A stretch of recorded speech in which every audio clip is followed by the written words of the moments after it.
Hello, everyone. Today we are joined by Juan Corzo Jr., the Vice President of South Florida Tissue. Good morning, Juan. Thank you so much for joining us today. I've been trying to get a hold of you for some time now to interview you. I think what South Florida Tissue is doing down in Miami is really cool. You're in a great location, obviously. That's right there by the Caribbean. You've got the whole state of Florida.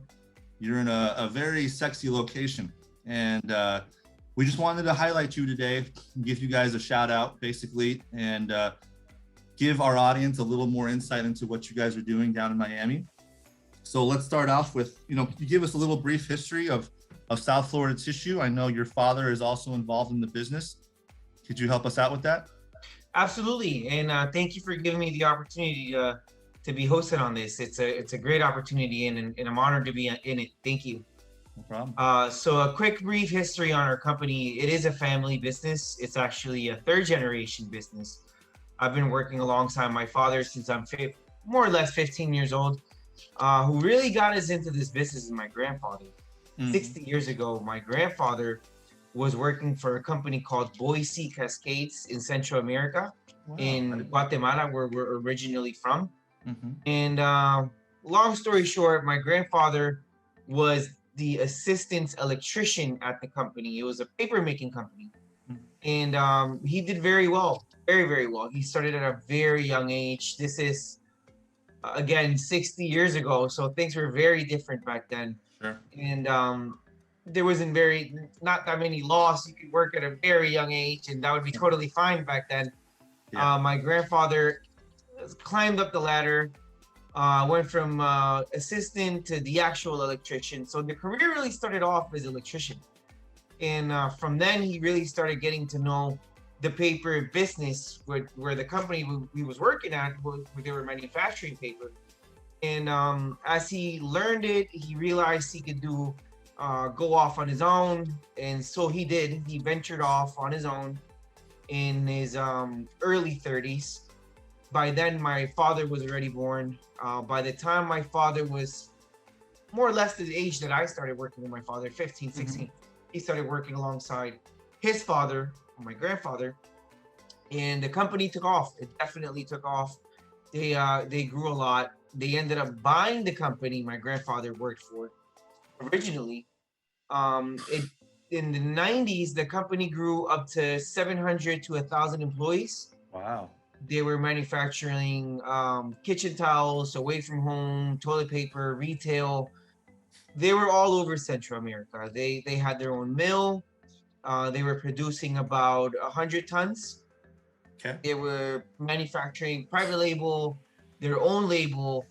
It really, really became a very, very interesting, successful story. What my father and my grandfather built in the 90s, again, in headquartered in Guatemala back then. Okay. The company grew. It got a lot of attention from a lot of different people, and some of the people that the attention that they got was not the best ever. Unfortunately, a lot of organized crime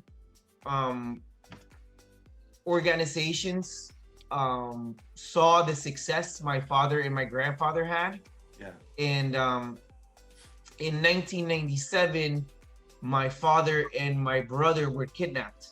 Oh, wow. It was early in the morning. They came into our house. They took my father. They took my younger brother. And the reason behind they took my father was my father at the time was the right hand of my grandfather. It's funny how a story repeats, because that's how similar how it is today. I'm my father's right hand. Yeah. Fortunate to say I'm here and I'm safe and I'm good. But they took my father. They knew that was the most valuable possession for my grandfather, not just as a son, but in a business perspective. The company really going around in circles thanks to my father. My father was running the show at the time, back in 97. So they took his son, they took his right hand for his business. So long story short, we got my father back. We got my brother back.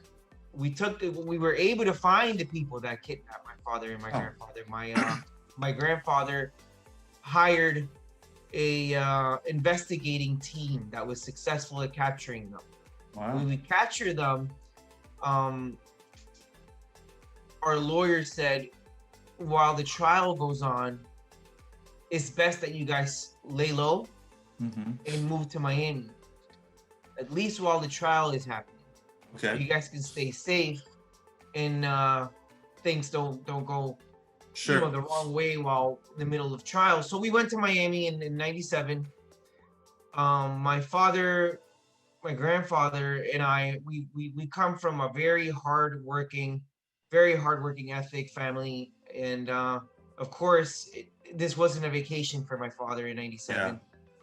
My father had to do something. Trial could have lasted up to a year. And for us, 2 weeks of not working is too long. Would have been torture, sure.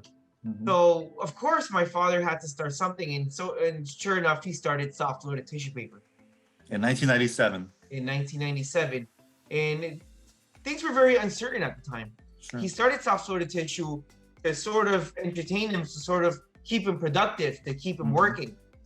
We weren't sure we were gonna. It was for more of a long-term project. At the time, it was a short-term project. It was supposed to last as long as trial lasted. Sure enough, my father started converting. He started picking up contracts here in Miami. He started picking up customers. He started getting big responsibilities down in Miami. So long story short, when trial ended, my father said, you know what? Soft-loaded tissue paper is taking off.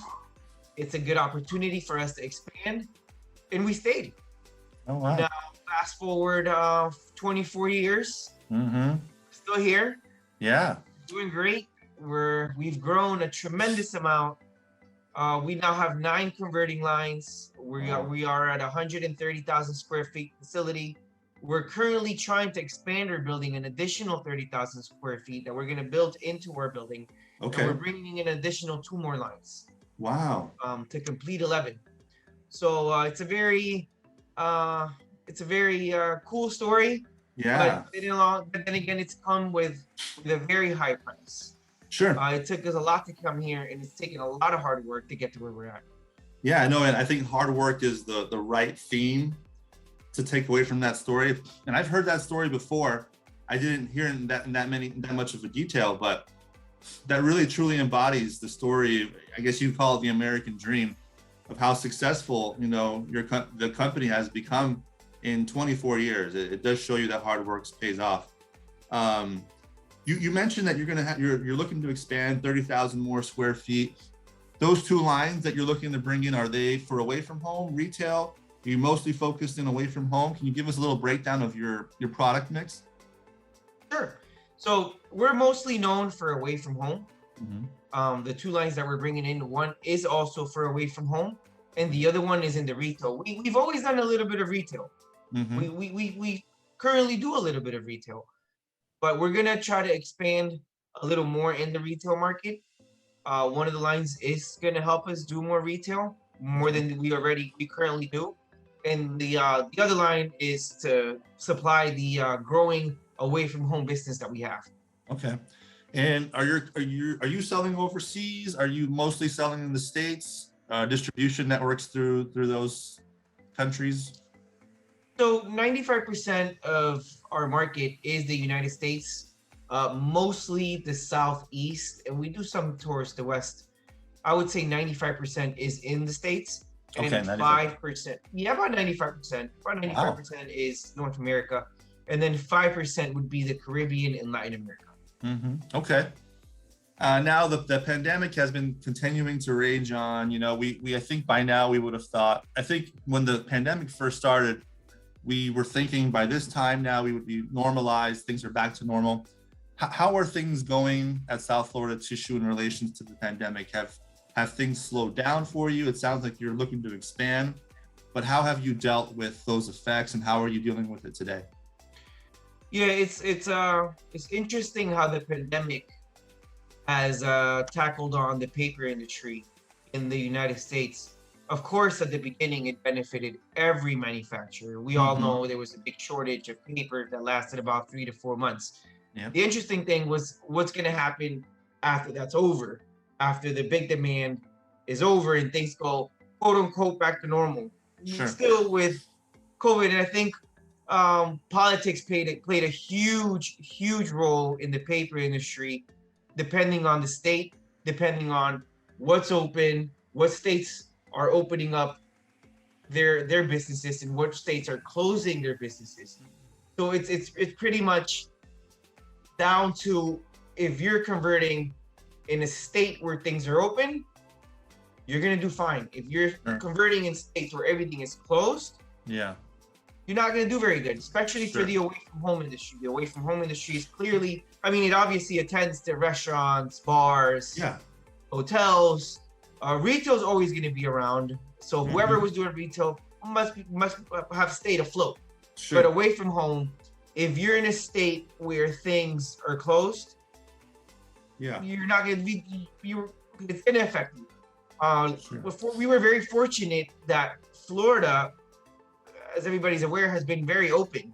I mean, we opened 3-4 months after the pandemic started. Yeah, our governor opened things up very quickly, and that allowed us to stay afloat, to stay busy. And on top of that, a lot of people did move to Florida, escaping their closed states. Sure, and Kim, it's estimated that 2 million people have moved to Florida very recently. And we feel it. Yeah, I'm sure. We feel it. It was already a lot of traffic there, and I can't imagine what it's like now. Yeah, that became an opportunity. And you bring up a good point. You know, a lot of the industry is looking towards that away from home market. When is that away from home market going to come back? You mentioned, you know, that you're in a very unique situation because your state is open, and a lot of that business for you is right there in your backyard for away from home. Now, there's away from home manufacturers in other states that aren't as fortunate as you, that are having to pivot and make their lines or acquire lines to go after that retail market. There was a survey we put out that was published, I believe, by Georgia Pacific, that was very encouraging. It was about a week or two ago, saying that things are starting to open up. We're starting to see things come back to normal. But it sounds like you guys have been steady with your away from home since the pandemic started. So kudos to you in making sure you guys are getting your product out and working with your people and your customers. What would you be looking for from the industry? You know, a lot of people in the tissue industry will be seeing this. What kind of relationships are you looking to form? How do you see your growth pattern? You know, what kind of partnerships are you looking for? So both supply and customer relationships are very important. So we're definitely looking to expand on both. Okay. So just manufacturers of machinery, suppliers to the industry, you're looking to build those relationships as well. Yeah, correct. All right. That sounds good, Juan. Thank you so much for your time. I encourage everyone to reach out to South Florida Tissue. If you're in Miami, I'm sure they'd love to have a visit from you. It's a beautiful place to visit. And we'll be sharing this information, and you can contact. We'll have Juan's email at the bottom of the screen as well for any information. Awesome. Thank you very much for the opportunity to be on this. Thank you. No problem. Talk to you later.